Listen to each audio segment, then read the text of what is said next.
Without further ado, may I please introduce your chair and co-host for this evening, Angela Kidner.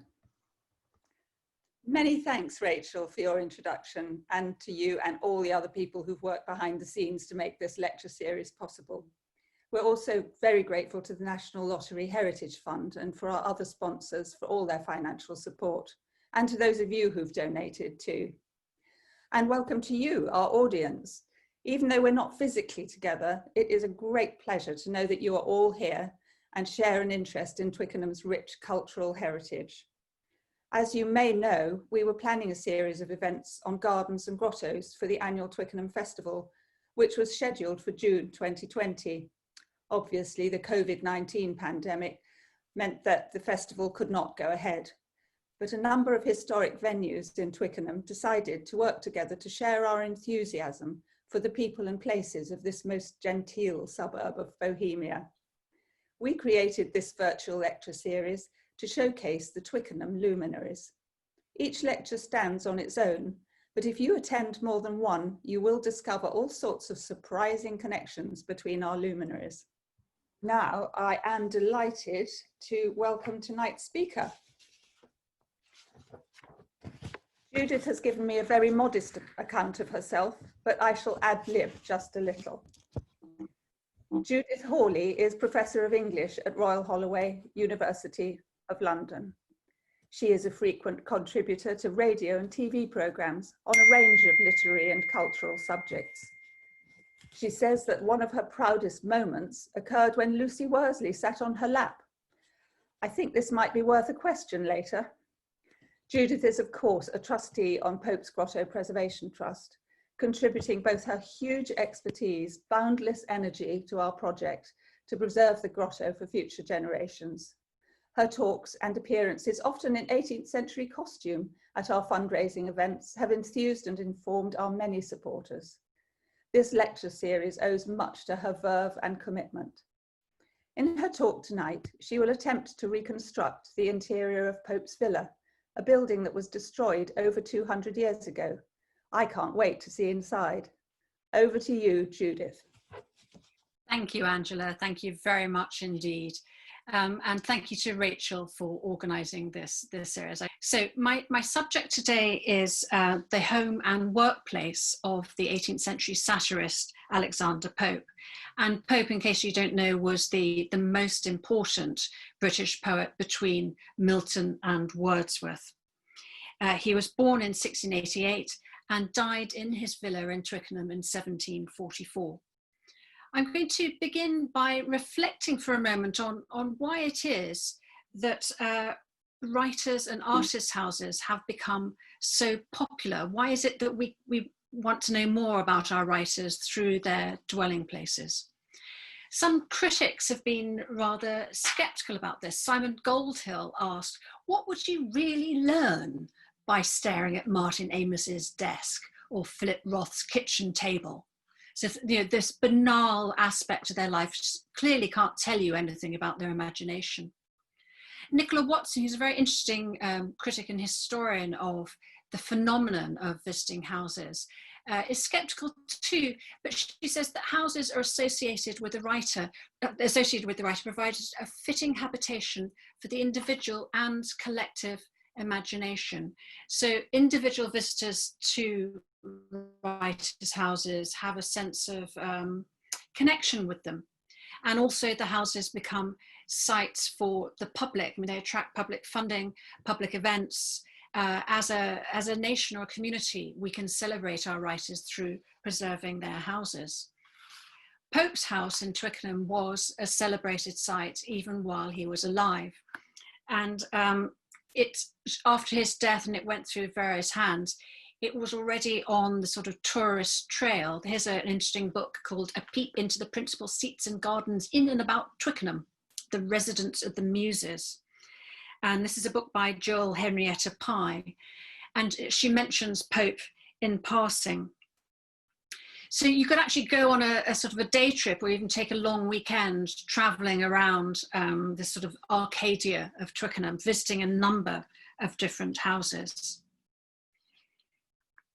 unlike some of the other houses we're hearing about this week, Turner's House, Strawberry Hill, or Marble Hill House, we can no longer peep into Pope's Villa.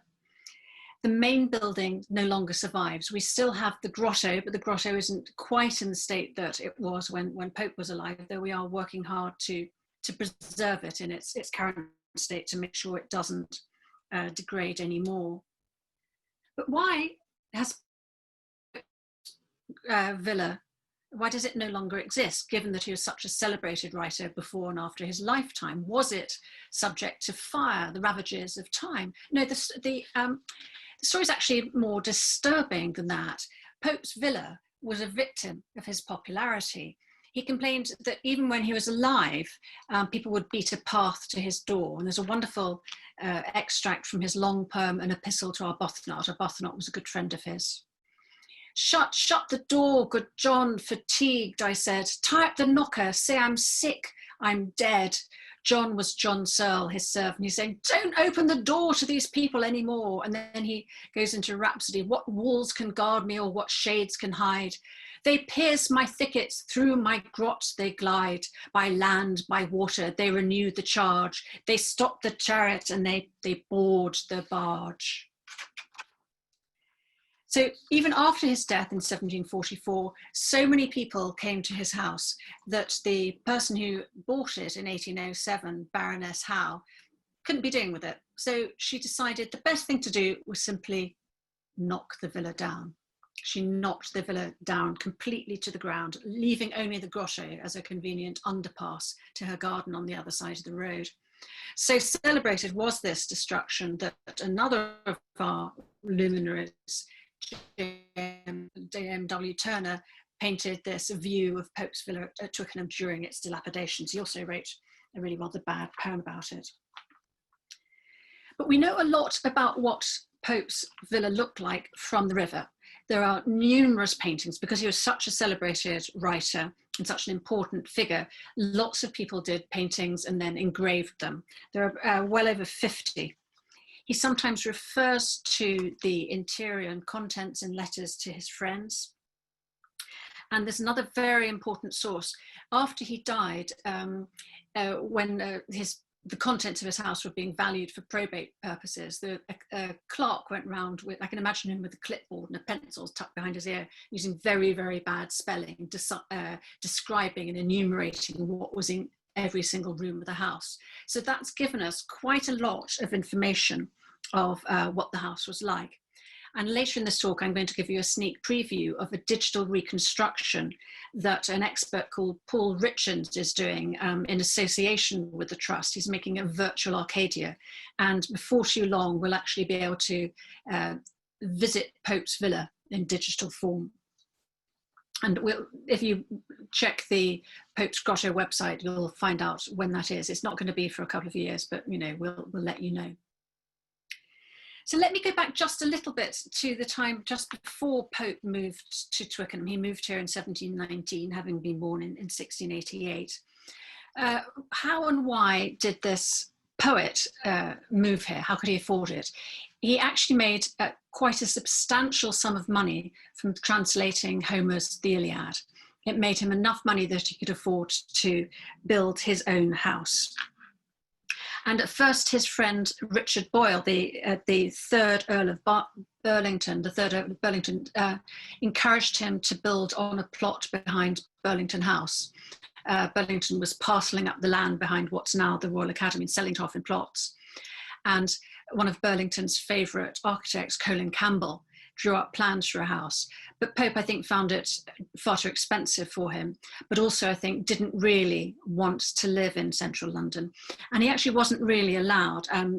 One thing that still surprises me today is that Pope, who was a Roman Catholic, was subject to all sorts of legal restrictions. Catholics were greatly distrusted in Britain because of the Jacobite rebellion. There'd been a rebellion in 1715 and new laws were brought in saying Catholics could not own land, they couldn't go to universities, they couldn't join the professions, and they were supposed to live 10 miles away from court, and that would be St. James's Palace. Now, Twickenham isn't quite 10 miles away from the centre of London, but it's far enough out to feel removed from these strictures. He couldn't buy the land because of the illegal restrictions, but his friend Thomas Vernon, who was a major Twickenham landowner, leased him this plot on the Thames. So let's have a look at the site now. This is a wonderful view that many Twickenham people will know. Beautiful panorama that now hangs, I think, in the Orleans House Gallery, which we heard about in another of these talks. And this view was painted round about 1725, so after Pope moved here. Now, it's not impossible that Pope commissioned or owned this painting. In the inventory of his house, we're told that there was a Tillman's landscape on one of his walls. Let us zoom in. This gives you the beautiful setting, and it shows you something of the appeal of Twickenham in those days. Not that it's not appealing now, but it was even more lovely then. So here's a detail which depicts the villa as it would have been around about 1725 or so. So let's have a look at it.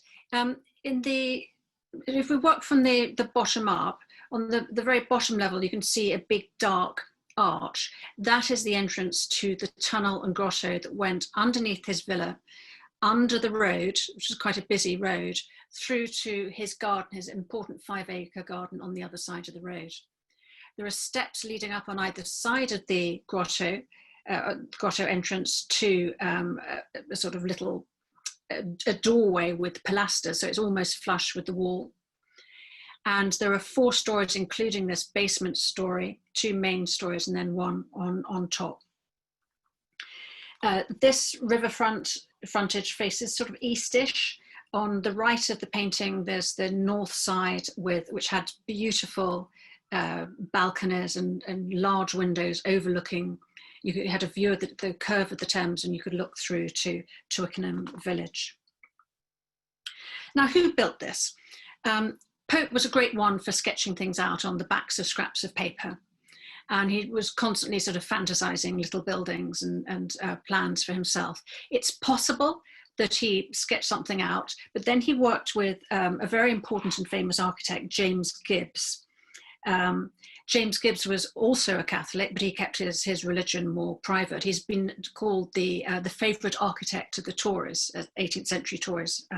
He designed, for example, the Radcliffe Camera in Oxford and the Senate House in Cambridge.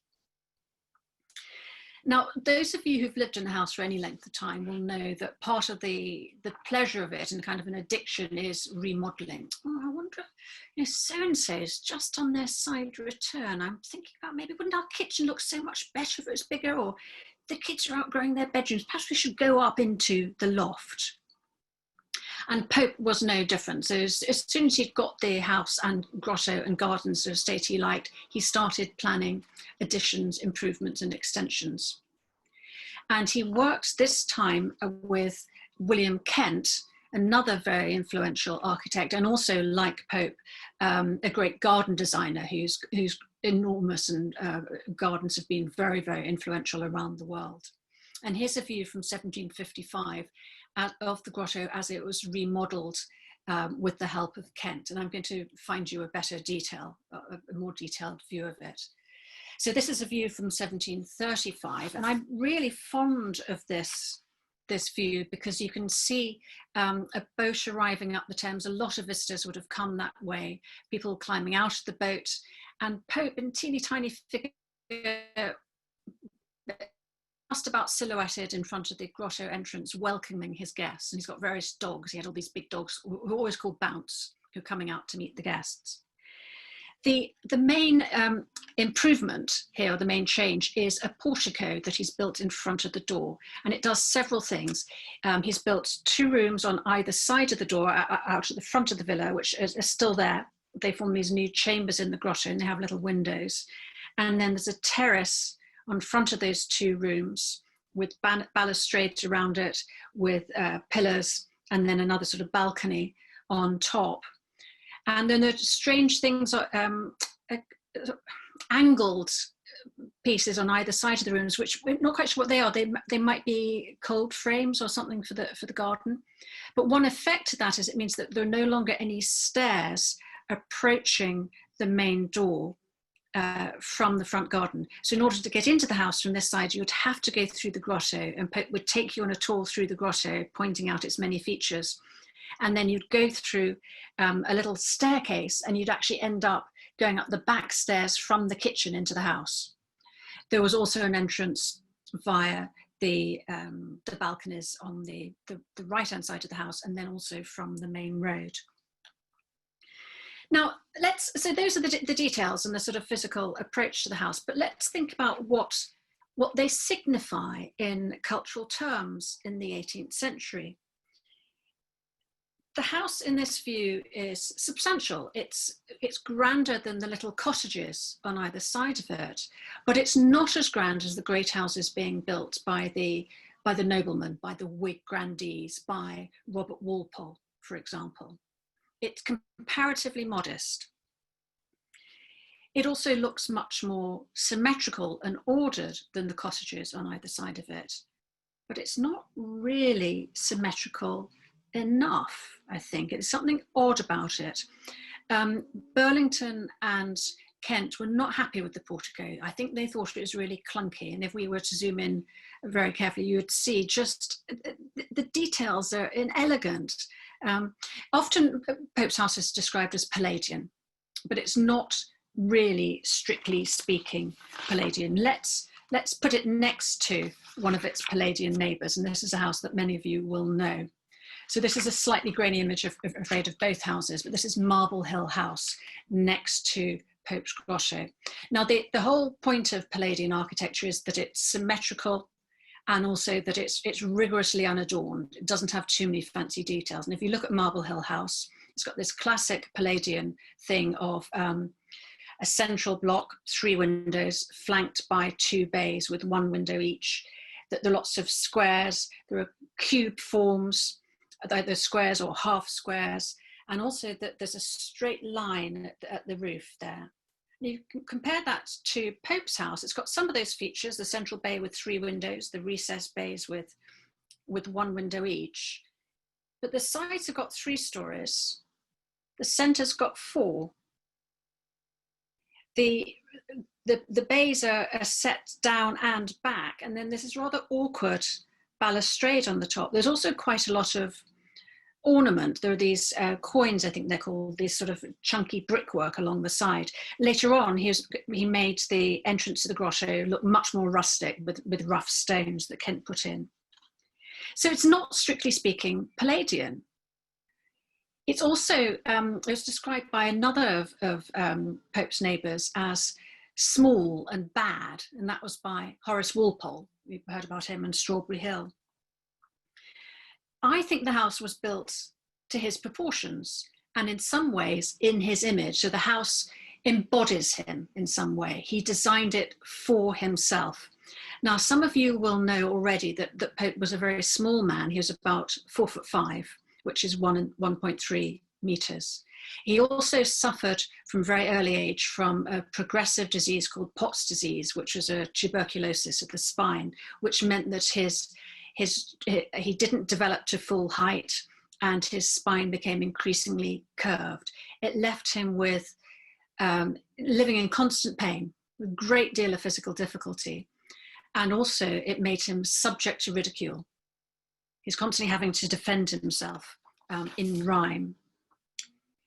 I think there's a way in which this house, with its sort of Lilliputian scale, and it's imposing but also slightly idiosyncratic features, tells us something about how Pope saw himself and how he saw himself in relation to the world. There's a lovely line in one of his imitations of Horace, when he talks about his little house with trees a row and, like its master, very low. So the house was a version of himself.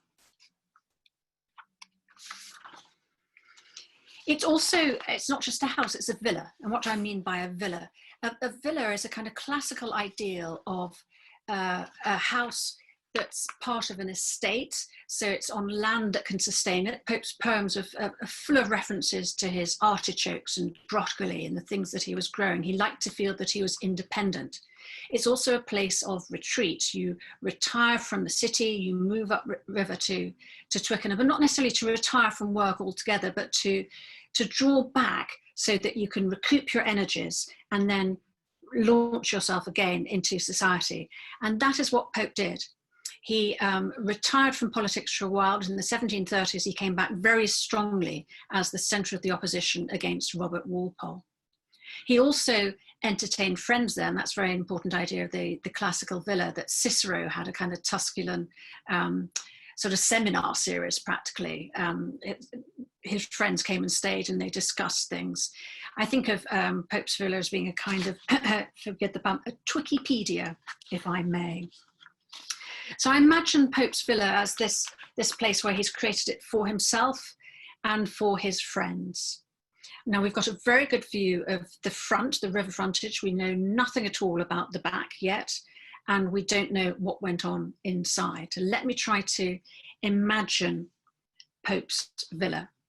And here I'm going to move to the project I mentioned, the Virtual Arcadia project that Paul Richens has been developing. So it's a digital recreation of, a moving image of arriving up the river and being greeted by the villa and entering and being able to travel around the rooms. So I'm going to show you some of the slightly rough images. These are very much work in progress, but I think you'll get some extraordinary surprises, some things that very few people have seen since the middle of the 18th century.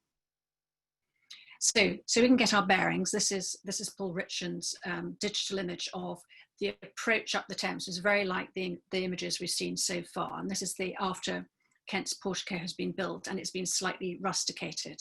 So imagine that you're coming in your little boat and you're pulling in, and we're just going to pull in slightly to the right of the house on the north side. And we're not docking on the lawn. We're pulling up to a kind of slipway at the side of the house. You can see that there's rough panelling. So Pope was very, very close to tradesmen and working class neighbours. You can see here the north side of the house with these two beautiful balconies. And we're imagining now that we're going up the side of the house, and then we're going to turn left, and we're going to see the road side of the house, which has never been seen before. But we're going to see it from a slightly odd view. And this is where it's even more work in progress. We don't have the colour and the beautiful details that Paul has created for us there. So imagine now that we've risen above the house, that maybe we're a bird that's flown over from Pope's garden, just the other side of the road, and we're approaching the house from the west and slightly above it.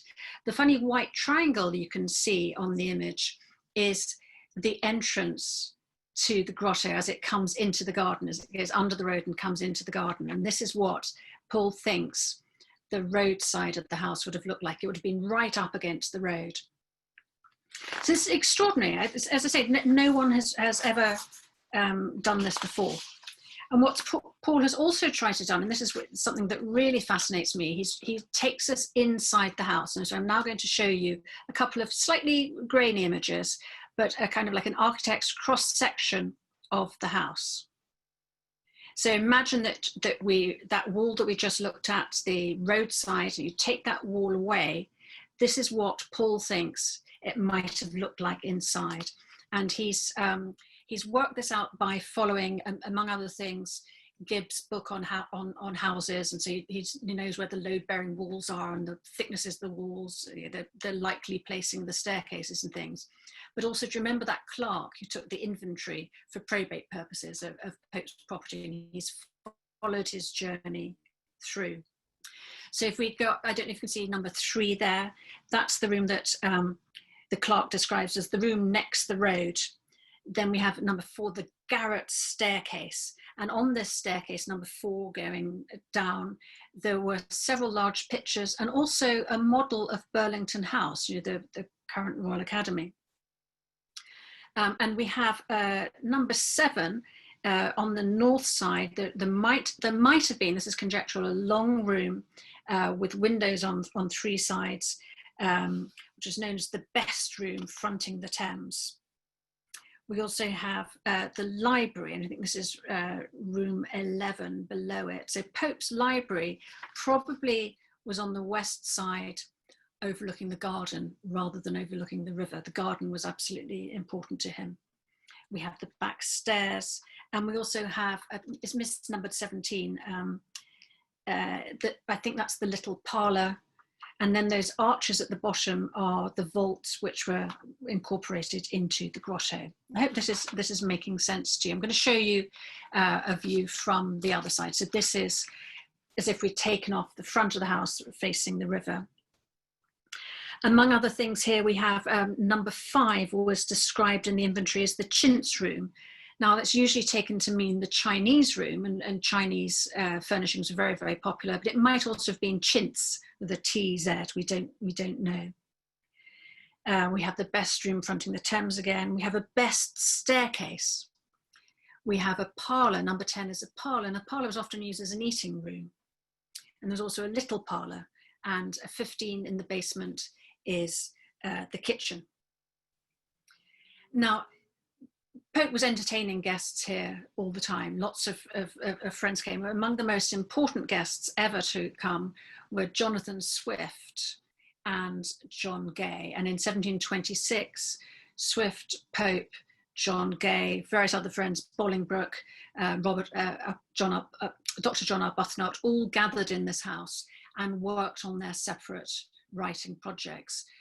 Gulliver's Travels was finished in this house. And so I wanted to know about the interior to think, well, where were they writing? How big was this house? Were there enough rooms for these creative people to set up a space to work on their own? How would they have socialized? How would they have worked together? So I tried to find a sense of, I could place them in some of these rooms. There's enough room for each of them to stay overnight, to have their own table and chairs to work at. And then I thought, what would it feel like inside? We've got the bare structure here, but what might it look like? And I found an appropriately Lilliputian image for you. And this is an image of a doll's house, which was probably made not for children, but just a doll-sized house. And it's based on Gibbs's instructions for architecture. All the proportions are the same. Again, it's much more classically symmetrical. But there are lots of features in this house which really match up with the description of furnishings and room usage in Pope's inventory. There's a parlour, a chintz room, and so on. This gives me a kind of slightly humorous sense of what it might have been like. I've got some more details of sort of adult-sized furniture in a moment, but I can't take you through all the rooms. We really would be here all night. I'm just going to take you through a couple of rooms. So let's think about the best room. And this was this was a long room. There's either the one facing north towards Twickenham or the one on the main floor that opened onto the Thames and gave onto the balustraded, the portico. And this room contained, among other things, 6 portraits in gold frames, including one of Lady Mary Wortley Montagu, who by then was no longer a friend. A pink and silver settee. Wow! Who knew? 6 walnut chairs, 3 marble tables, a pier glass in a gold frame, a large French carpet, 4 glass sconces, window curtains, and a camp bed. It's the camp bed for an extra guest, maybe, or for one of Pope's servants. And I looked through a number of 18th century architectural books, and I found an image which I think might give you some impression here. This is the saloon at Erdig House in Wales, and it was decorated in the 1720s by a bachelor, and Pope never married. So it doesn't have a lady's taste in it. It has gilt-framed mirrors, the pier glasses. And it also has, I'll pick out a couple of details. I think this is possibly richer than Pope. I don't know if Pope had the chandelier, but he certainly had sconces, and we see sconces there, had clocks. The inventory lists 12 walnut chairs. Maybe they were like this. The silver and pink settee could have been very like this one here.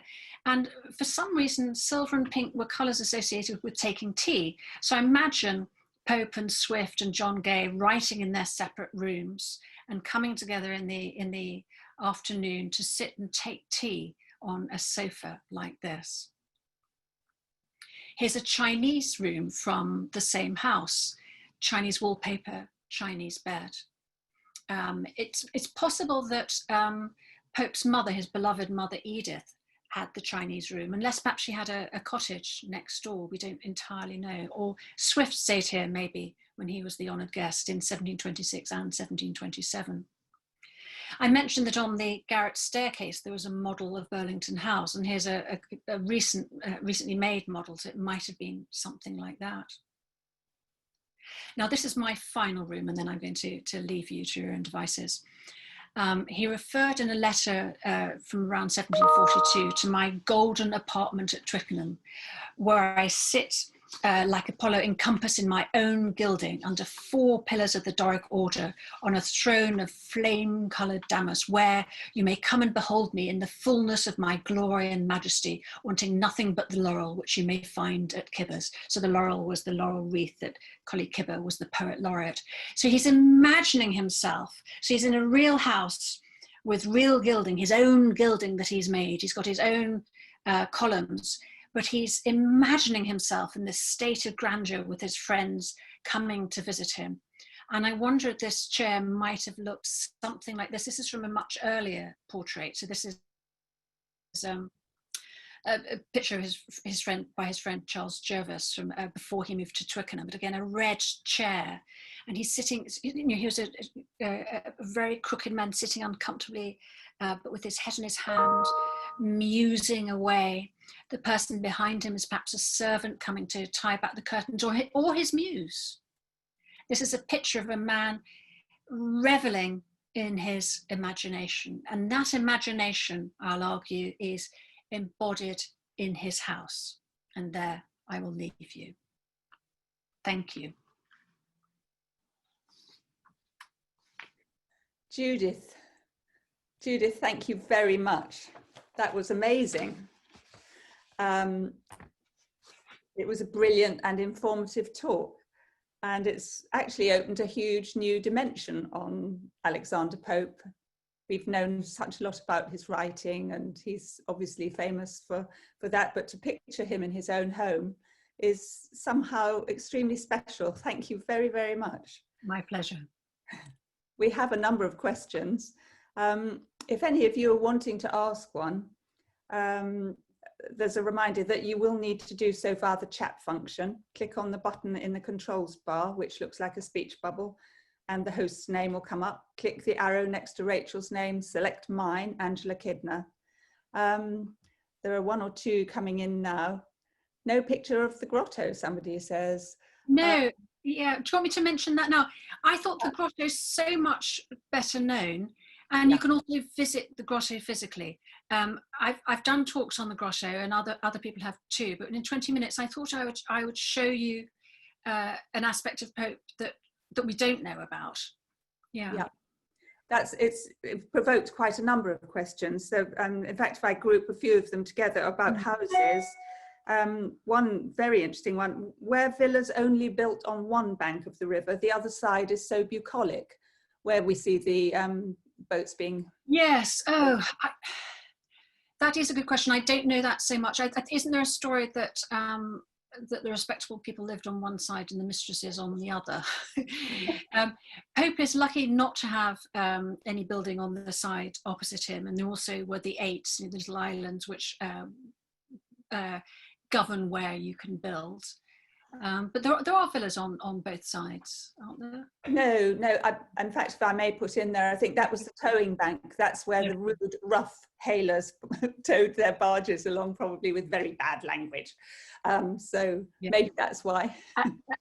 That's interesting. And also that panoramic view, the Tillerman's panoramic view, of course, shows that. You see the houses of leisure and the gentry and the grand on one side, and on the other side you see the workers pulling their barge. Yeah, that's very important.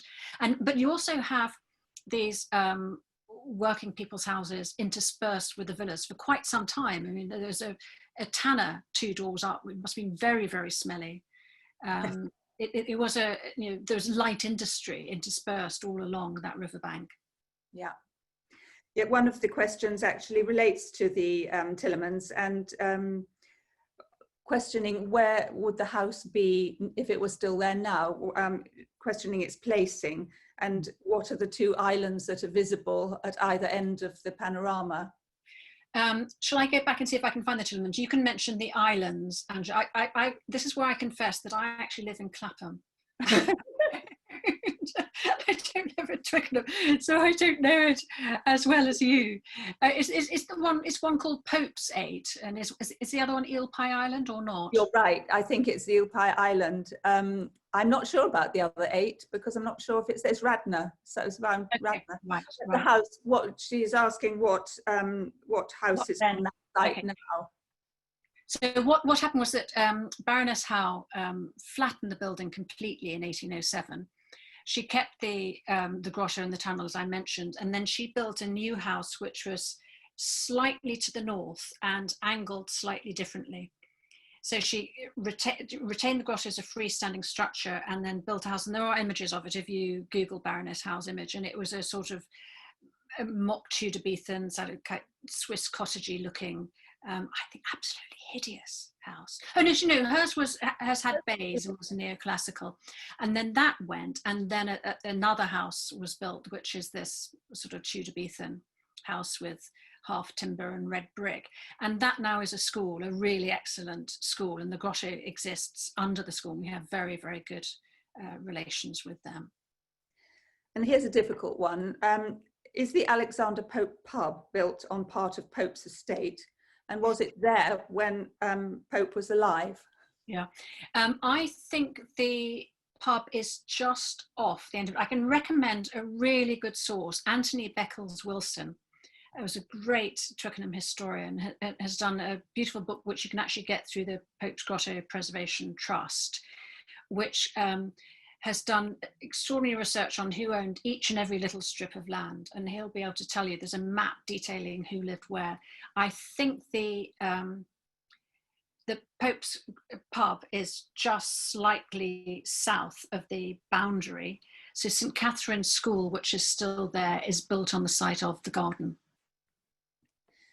We've had a couple of questions about the garden. One is, will the garden be reconstructed digitally? I guess this is. Oh yes, yes. We couldn't reconstruct it without destroying another very good school. I wouldn't want to do that. Yes, the research that Paul has been doing on 18th century planting techniques and interviewing gardens. We know that Pope had sort of vegetable beds, a cottage garden type thing. He mentioned his broccoli and his asparagus and so on. And she's been doing things like working out, well, okay, would you really plant asparagus that close to a hedge? And where would the wind be coming from? So he's been working out the very, very precise details, and also creating features like Pope's quincunx, which is this little plantation of 5 trees. He's got the grass moving so that if you imagine you're walking through the garden, you can see the shrubs waving in the wind, and you see little vistas with a statue here and the obelisk to his mother, a mound that his friends used to roll down. The garden creation is really fabulous. We have a question that says, we understand that a lot of the details came from Gibbs's book. Was it not usual to draw plans for houses, or have these simply been lost over time? I mean, needing the reconstruction that was done by Paul. Well, if Pope was he was a great recycler. So I've got a great stack of papers on my desk, and I don't know if you do this, that I always use both sides of the paper. I print on the back. And he did this with letters from friends, with drawings and so on. He would, a pile of papers would be on his desk, and then he would flip it over and then start writing on the back. So some of his drawings and things survive because he used them to draft his translation of Homer or of other poems. So sometimes the poems survive because they're what he was working on and gave to his publishers, and accidentally these other bits and pieces survive, like some of his sketches and the sketches of the house. There's some correspondence with Gibbs, but there's not enough to judge whether or not Gibbs formally worked as an architect and drew up a very detailed drawing. But from the way, from the hints in the letters and the way Pope talked about his house, I suspect that he had an idea in his head, sketched out something roughly, and Gibbs tried to turn it into something workable. But I think perhaps because of the scope of it, he didn't have, there are no big surviving architect's drawings and plans which are, you know, housed in an ancestral library. You know, someone like Burlington would keep his plans, but a gentleman like Pope, perhaps that's not the sort of thing he kept. And Jonathan Swift referred to him as paper-sparing Pope. That's lovely. Paper, expensive. It was made out of linen. Yeah, that's true. Yes. 2 questions about Walpole. What did Walpole make of Pope, given Pope's political stance against his father? And in other respects, they seem to share an outlook on houses as expressions of self. Yeah, it's really interesting that Pope and the Prime Minister Robert Walpole were at odds with each other. Pope, because he was a Catholic, had to be careful. He didn't want to oppose Walpole too strongly. And there's also a rumor, I mean, there's some evidence that Walpole might have paid him off. You know, there's evidence of a meeting between Robert Walpole and Alexander Pope in which Walpole might have given him, you know, 50 guineas and threatened him or something and told him to stop being so outspoken against him. Mm-hmm. Horace Walpole was, as we've heard from Michael Snowdon, was very loyal to his father, but he also was very attracted to Pope as a figure. And I think both of them, bachelors, outsiders, slightly odd and eccentric in their ways, with this sort of very interesting taste. They were very, very similar. And Horace Walpole talked about the ghost of Pope, and he chose his site because he wanted Pope sort of in his vision, really. But Horace Walpole was able to hold in his mind a fondness for both his father and his Whig. I mean, Horace Walpole was a Whig, really. He's a Whig Protestant. But he also loved Pope, the Catholic, and Horace Walpole also loved the trappings of the Catholic Church. You know, a lot of his Gothic taste is to do with medieval Catholicism. So he manages somehow to hold the two together, even though they are really opposite. Yeah, and they never met, did they? Somebody asked. No. So, sadly. Yeah, that's right. So Pope died in 1744. Horace Walpole, I can't remember his precise dates, but he didn't come to Twickenham until 25 years later, something like that. Right. It's a very difficult question for you here.